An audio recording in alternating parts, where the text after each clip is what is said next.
The world shrinks to the size of my thumb hovering over the screen. It's a stupid little icon, a blue paper airplane. A symbol of flight, of sending something away.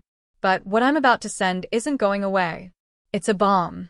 A digital bomb with a payload of screenshots, each one a shard of glass from the mirror of my shattered marriage. My husband, Mark, is across the living room, laughing about something on his own phone. It's a deep, rich laugh. The kind of laugh that fills a room and makes people feel at ease. The kind of laugh that made me fall in love with him. The kind of laugh that now makes my stomach turn over with a sick, cold dread.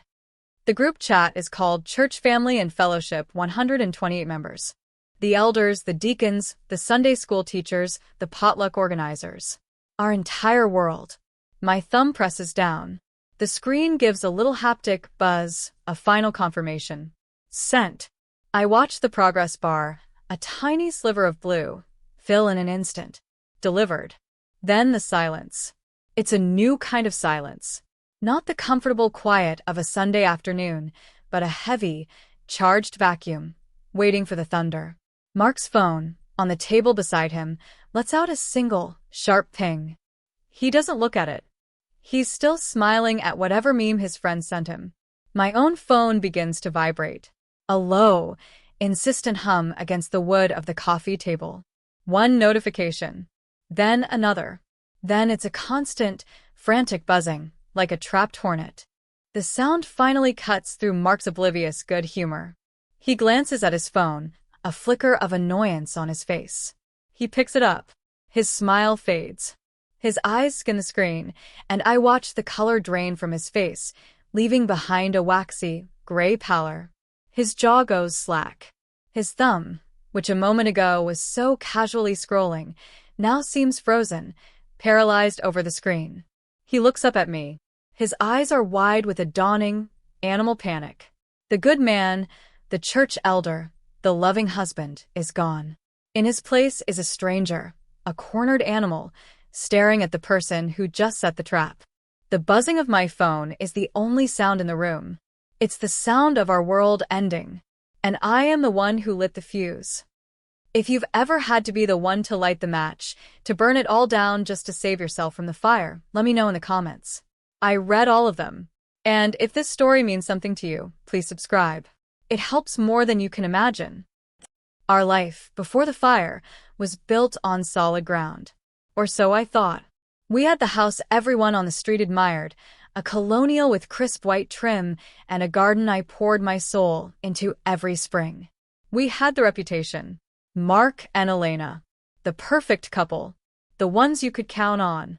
Mark was an elder at Grace Community Church, a position he wore like a bespoke suit. He was handsome, charismatic, and his faith was the bedrock of his identity. Or so he said.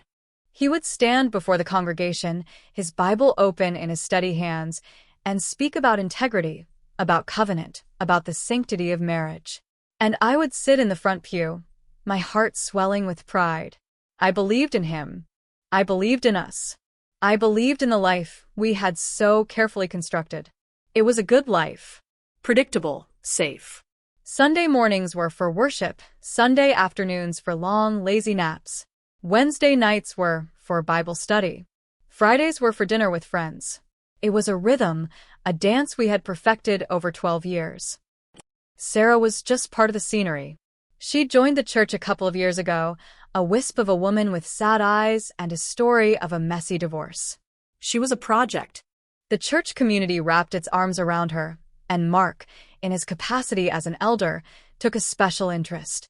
"She needs guidance, Elena," he would say, his voice full of that earnest compassion everyone loved. Her ex really did a number on her faith. I felt for her, too. I brought her casseroles. I invited her for coffee. I listened to her stories, her voice always trembling on the edge of tears. But there was always something.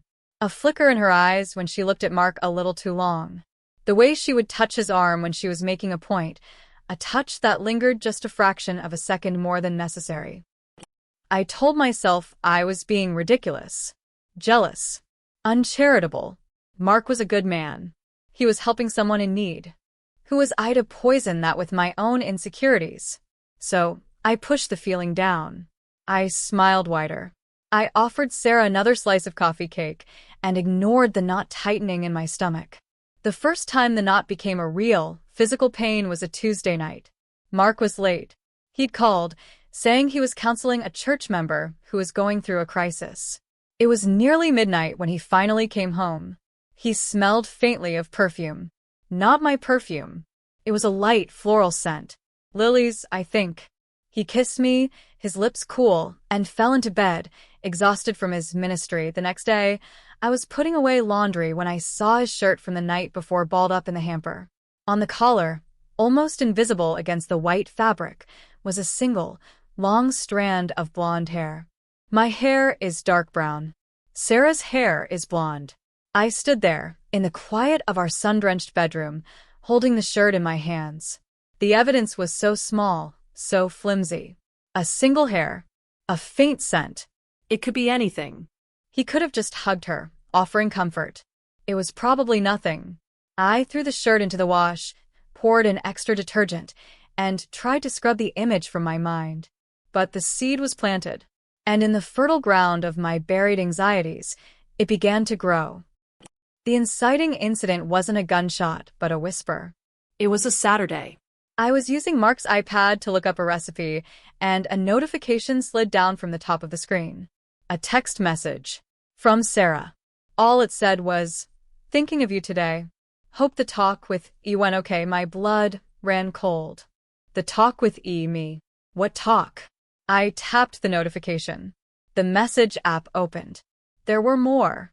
"She just doesn't understand you like I do. You deserve to be happy, Mark. I'll be praying for you. For your strength." It wasn't a smoking gun. There were no declarations of love, no sordid plans.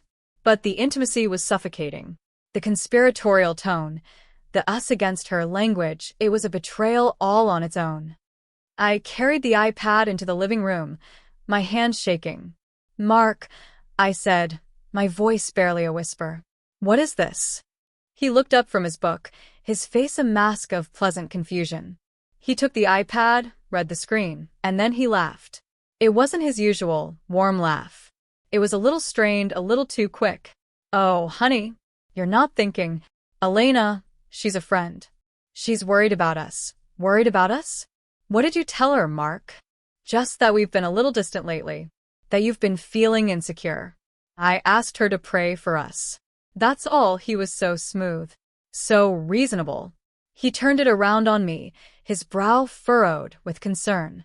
He framed my suspicion as the problem. My insecurity was the wedge driving us apart. He made me the villain of the story.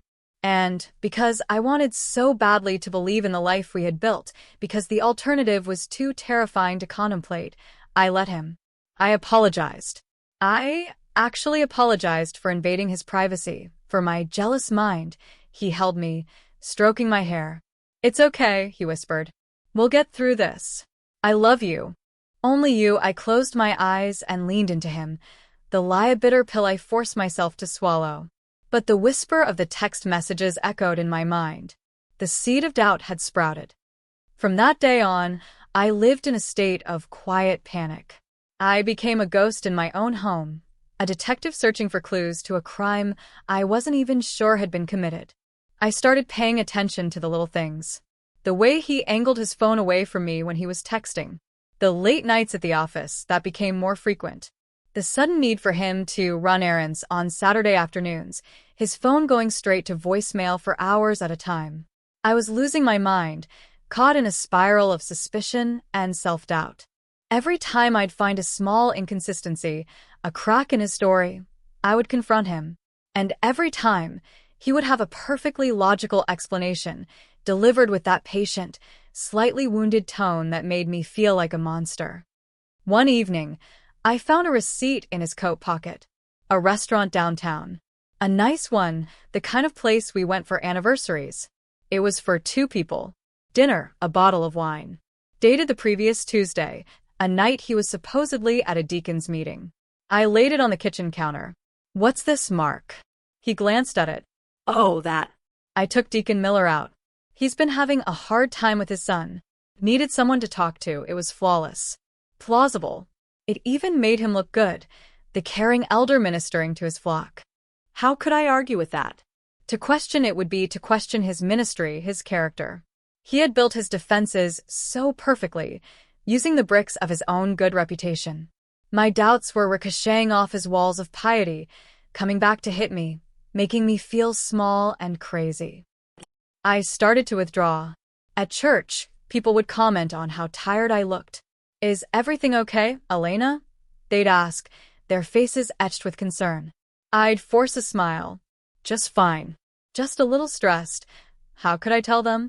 How could I say, "I think my husband, your beloved elder, is lying to my face, and I think he's having an affair with the woman in the third pew, but I have no real proof and I feel like I'm going insane?" They would have looked at me with pity. They would have told me to pray more, to trust my husband, to fight the devil's attempts to sow discord in our marriage. They would have sided with him. He was the strong, stable one. I was becoming the emotional, paranoid wife. He was poisoning the well, not just in my mind, but in our community, one prayer request at a time. I could feel it. The subtle shift in how people looked at me. The way they'd pat my arm and say, "We're praying for you," with an emphasis that told me Mark had already spun his narrative. The narrative where I was the problem. The struggle wasn't just with him. It was with myself. I would lie in bed at night, staring at the ceiling, cataloging the evidence. The hair, the perfume, the texts, the receipts. Each piece by itself was explainable, dismissible. But together they formed a pattern, a mosaic of deceit. Yet, the man sleeping beside me, breathing evenly, looked so peaceful, so innocent. Was I inventing this? Was I so broken by my own past insecurities that I was manifesting a betrayal that wasn't there? I felt like I was being torn in two. Half of me was a screaming, intuitive wreck, certain of his guilt. The other half was the logical, loving wife, desperate to believe she was wrong. This internal war was exhausting. I was losing weight. I had trouble sleeping. My life, once a placid lake, was now a raging sea, and I was drowning. The challenges escalated. It was no longer just about plausible deniability, it was about blatant disregard. He grew bolder, more careless, as if my inability to produce a smoking gun had convinced him he was invincible. He started leaving his phone face down on the counter. He would take calls in another room, closing the door behind him. He spoke of Sarah constantly, weaving her into our lives as a permanent fixture. "Sarah thinks we should try that new Italian place. Sarah gave me this book on leadership. You should read it." It was a constant, grinding reminder of her presence in his life, a presence that was growing larger as mine seemed to shrink. One afternoon, a package arrived from Amazon. It was addressed to Mark. I brought it in, thinking it was the new coffee maker he'd ordered. Out of habit, I opened the box. Inside was not a coffee maker. It was a delicate silver necklace with a small, infinity loop charm. It was beautiful. And it was not for me. My birthday had just passed. Our anniversary was months away. There was no reason for him to be buying me jewelry. I knew, with a certainty that was cold and sharp as the silver in my hand, who it was for. I placed it back in the box, resealed it as best I could, and left it on his desk. I didn't say a word. I wanted to see what he would do. For 2 days, the box sat there. On the third day, it was gone. He never mentioned it. And a week later, at a church barbecue, I saw it. The silver infinity loop, nestled in the hollow of Sarah's throat. She was laughing, her head thrown back, her hand on Mark's arm. He was looking at her with an expression I hadn't seen him direct at me in years. It was a look of pure, unadulterated adoration.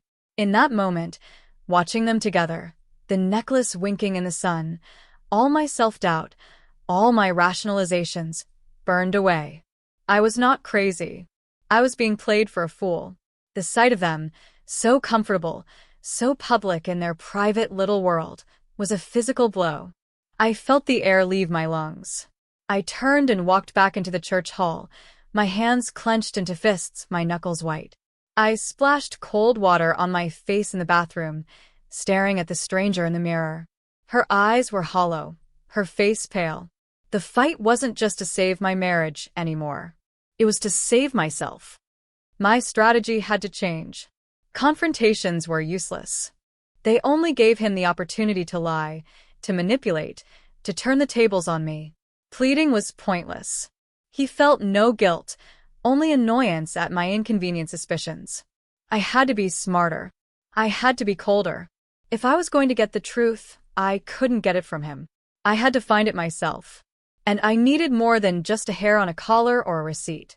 I needed something undeniable. Something that would shatter his carefully constructed world of lies. Something that would give me the power.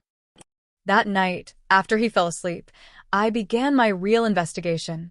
For 12 years, I had trusted him implicitly. I never knew his passwords. I never felt the need to. But now, that trust was a liability. I started with his laptop. I tried the obvious passwords. My birthday. Our anniversary. Our dog's name. Nothing. I sat there for an hour, trying every combination I could think of. Then, I remembered something he'd said once, years ago, when we were setting up our first joint bank account. He joked that he used the same password for everything, a verse from the Bible that was his life verse, Proverbs 3 verse 5. Trust in the Lord with all your heart and lean not on your own understanding. The irony was so thick I could have choked on it. I typed it in. Trust 35. Access granted. It felt like opening a tomb. His email, his social media, his cloud storage. It was all there. I started with the photos. There were hundreds hidden in a folder simply labeled projects, pictures of him and Sarah. At the park. In a coffee shop, her hand resting on his. A selfie in a car, their heads close together, both of them beaming. And then, the ones that made my heart stop. Pictures of them at a beach I didn't recognize. Her in a bikini, him with his arm around her, kissing her temple. These weren't from a ministry meeting, this was a trip. A secret life. I scrolled through months, years of photos, a timeline of their relationship unfolding before my eyes. He hadn't just been lying for a few months. This had been going on for years. My entire marriage, the one I thought was built on solid ground, was a lie. The foundation wasn't rock, it was sand, and it was washing out from under me. Then I found the chat logs. Not just text messages, but a dedicated messaging app I'd never heard of. It was a torrent of their secret world. Thousands of messages. I love you, my sweet Sarah. I can't wait to get away from her and be with you. She's so cold, so distant. You're the only one who understands me. They talked about me. They dissected my moods, my insecurities, my failings as a wife. He had taken every private, vulnerable part of our marriage and offered it up to her as a sacrifice. He complained about my cooking. He complained about my family. He complained about the way I slept. He painted me as a shrew, a burden he was bravely enduring until he could finally be with his soulmate, and she, in turn, fed his ego. You're such a good man, Mark. She doesn't deserve you. One day we'll be together and you'll finally have the happiness you deserve. They had plans. They had a whole future mapped out. A future that didn't include me. They were waiting for her divorce settlement to come through. They were looking at houses in another state. They were planning to leave. He was going to tell me after the church's annual fundraising gala, an event I was in charge of planning. He was going to let me work myself to the bone for his church, his reputation, and then he was going to destroy my life and walk away. The pain was a physical thing. It wasn't a dull ache. It was a sharp, tearing sensation in my chest. I felt like I couldn't breathe. I stumbled to the bathroom, my hand over my mouth, and retched into the toilet. There was nothing to come up. Just dry, racking sobs that tore through my body. I collapsed onto the cold tile floor, clutching my stomach, the grief a tidal wave that swept over me, pulling me under. Every memory of the last few years was now tainted, poisoned by this new knowledge. Every I love you, every anniversary gift, every shared laugh was a lie. He wasn't just a man having an affair. He was a master manipulator, a cruel and calculating stranger who had been living in my house, sleeping in my bed, and systematically dismantling my reality. I lay on the floor for hours, the screen of the laptop glowing in the dark bedroom like a malevolent eye. The woman who walked into that room, the hopeful, trusting wife, was gone. She died on that bathroom floor. When the sun started to rise, a different woman stood up. The grief was still there, a cold, heavy stone in my gut. But something else was there too. A flicker of something hard and sharp. It was rage. Pure un dilute drage. And with it came a clarity I hadn't felt in years. My marriage wasn't a patient in need of saving. It was a corpse. And my only job now was to give it a proper burial. The days that followed were the strangest of my life. I was living a double life, just as he had been. On the outside, I was Elena, Mark's devoted wife, dutifully planning the church gala, smiling at friends, making small talk about the weather. But on the inside, I was a predator. I was watching, waiting, gathering my strength. I had to pretend everything was normal. I made him breakfast. I asked about his day. I kissed him goodbye in the morning, the taste of his lies like ash in my mouth. It was the hardest thing I've ever had to do, to look into the eyes of the man I had loved and see nothing but a stranger, all while pretending I saw the husband I adored. He, of course, noticed nothing. He was too wrapped up in his own world, his own plans. He saw my quietness as submission, my compliance as a sign that his gaslighting had finally worked, that I had accepted my role as the difficult, insecure wife he had to manage. He had no idea he was living with a woman who was methodically planning his destruction. I spent every spare moment on his laptop, downloading everything. The photos, the chat logs, the emails. I saved them to a thumb drive, which I kept hidden in a box of old college textbooks. But I didn't stop there. The conversations about their future, about money, had sparked a new line of inquiry. I started digging into our finances.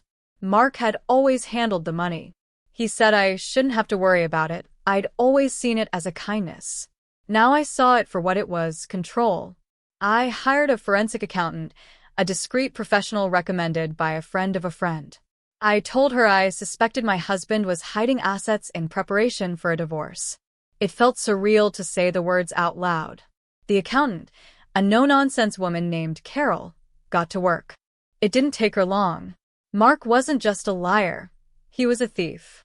For the last 18 months, he had been systematically siphoning money from our joint savings and a small business I had inherited from my father, funneling it into a secret account under his name only.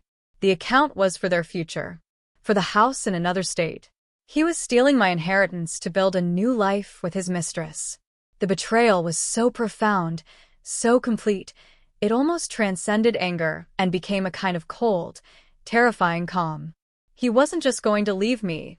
He was going to leave me with nothing. This was my rock bottom.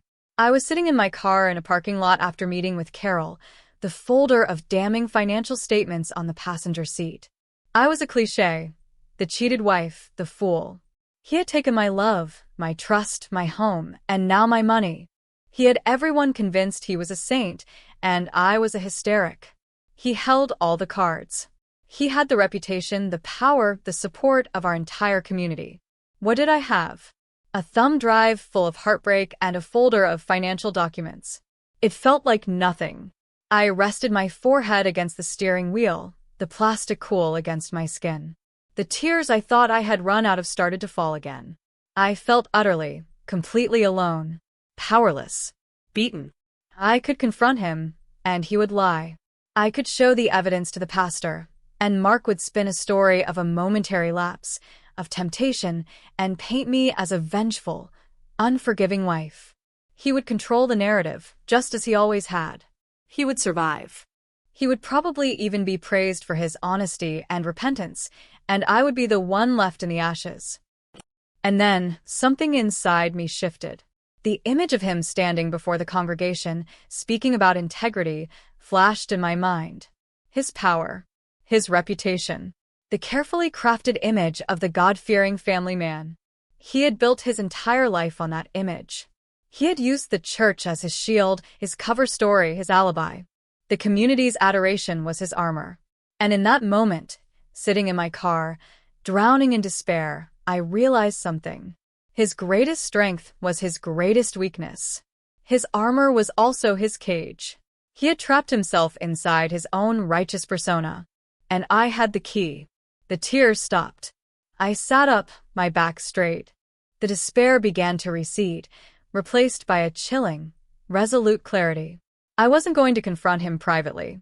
I wasn't going to whisper my pain to a pastor, who was his friend. I was going to turn on the lights.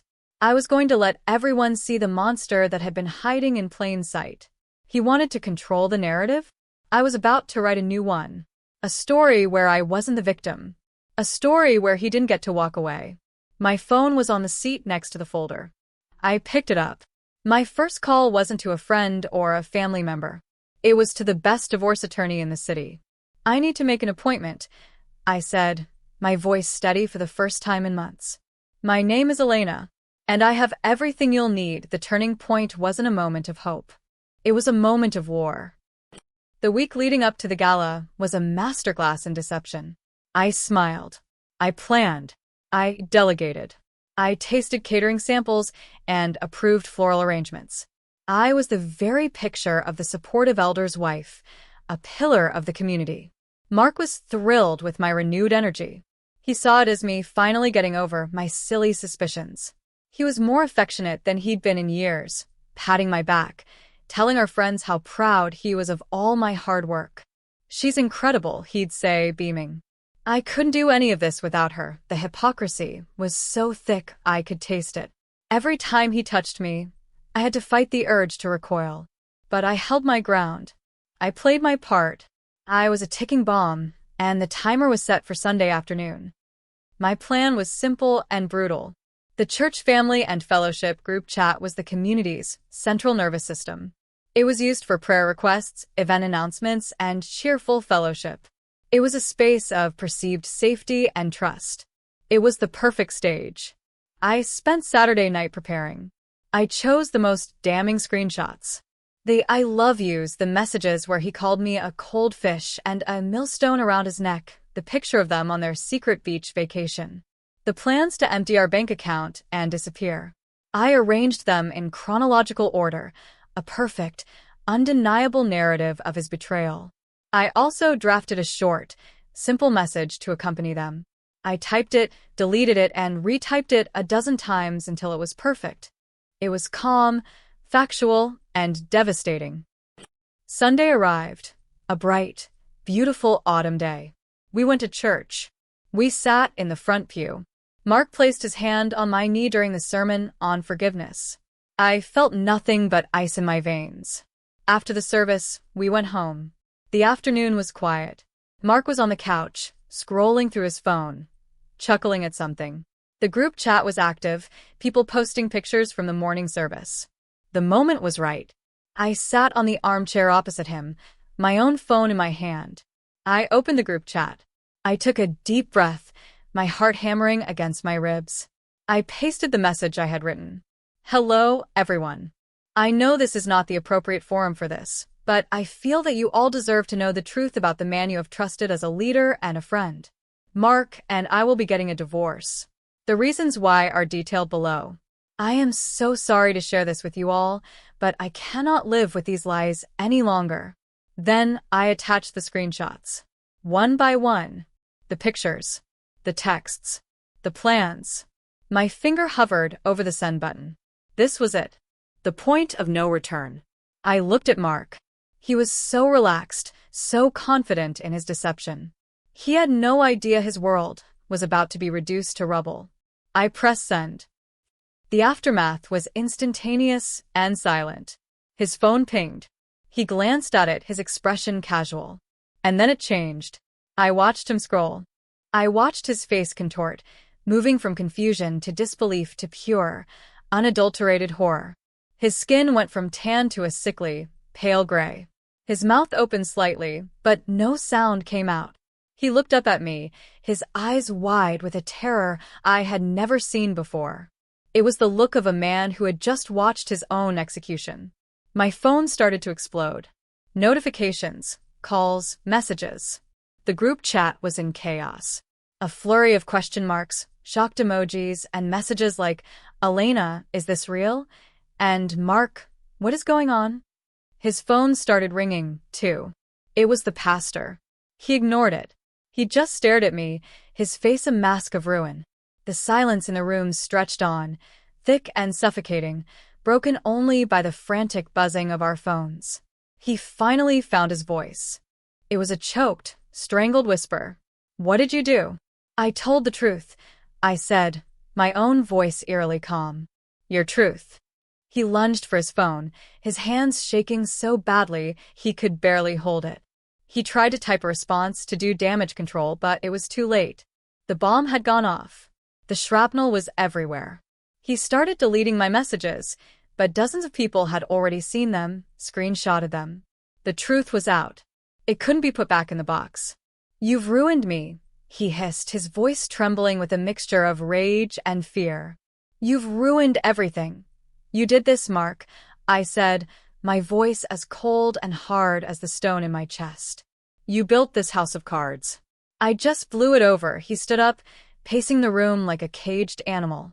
He ran his hands through his hair, muttering to himself. He was coming apart at the seams. The charismatic, confident elder was gone. In his place was a desperate, terrified man, stripped of his armor, exposed for all the world to see. His phone rang again.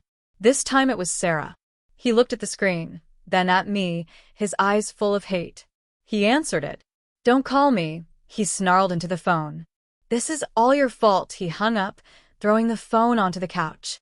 The great love story, the soulmates, turning on each other at the first sign of trouble. It was pathetic. He turned to me, his face twisted into a sneer. "Fine," he spat. "You want a divorce? You'll get one.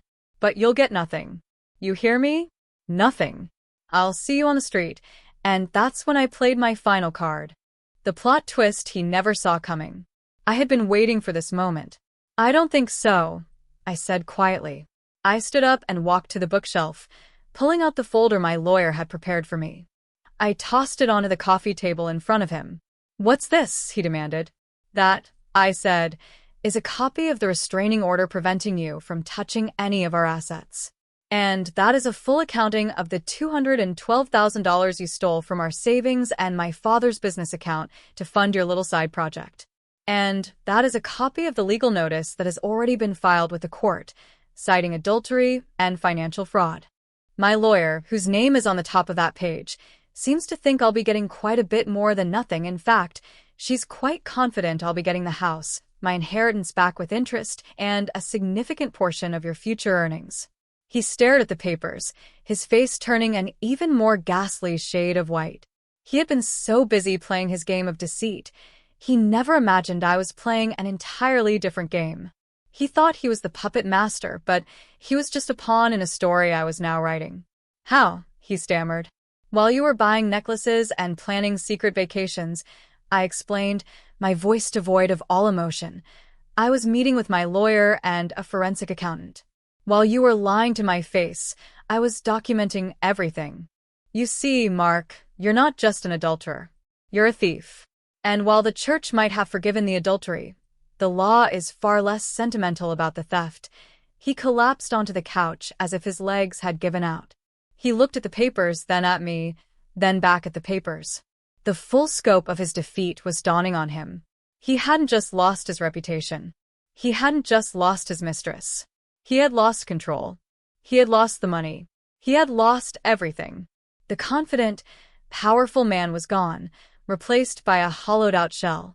He had pointed the gun at our marriage, but in the end, he had only managed to shoot himself. And I was the one who had calmly handed him the bullets. The days that followed were a blur of lawyers and logistics. Mark moved out, not with a roar of anger, but with the whimpering compliance of a beaten dog.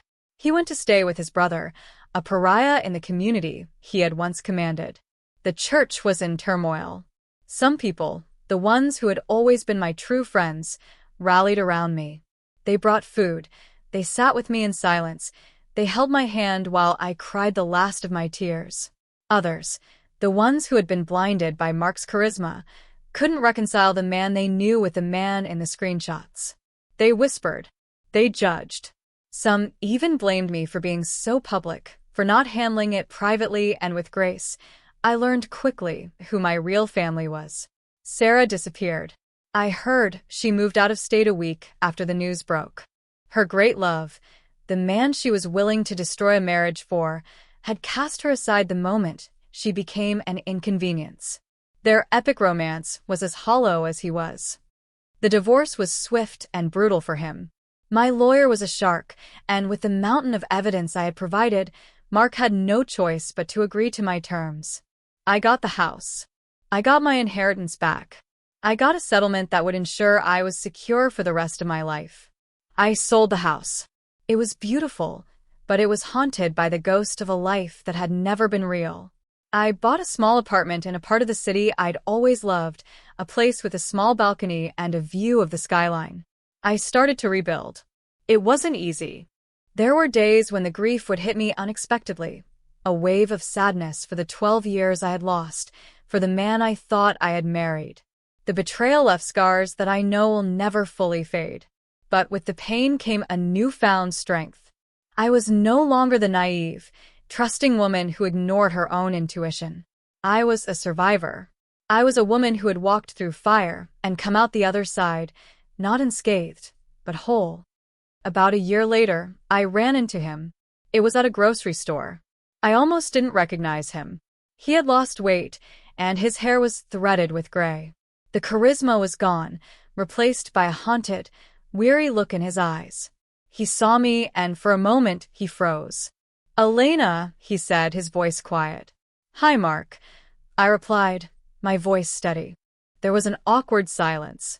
I heard you sold the house," he said, grasping for small talk. I did. I have a new place now. I'm happy, the words were true. I was happy. Not a giddy, carefree happiness, but a deep, quiet contentment that came from knowing I was standing on my own 2 feet, on solid ground of my own making. "That's good," he said. I'm sorry, Elena. For everything, I looked at him, at this broken man who had caused me so much pain. And I felt nothing. Not anger, not pity, just a profound sense of finality. He was a chapter of my life that was over. "I know," I said. And I walked away, pushing my cart down the aisle, not looking back. I was moving forward, into a future that was entirely my own. Rebuilding is the hardest part. It's also the most important. If this story hit close to home, I'd love to hear your version in the comments below. Thanks for being here with me today. Subscribing helps bring more of these stories to life.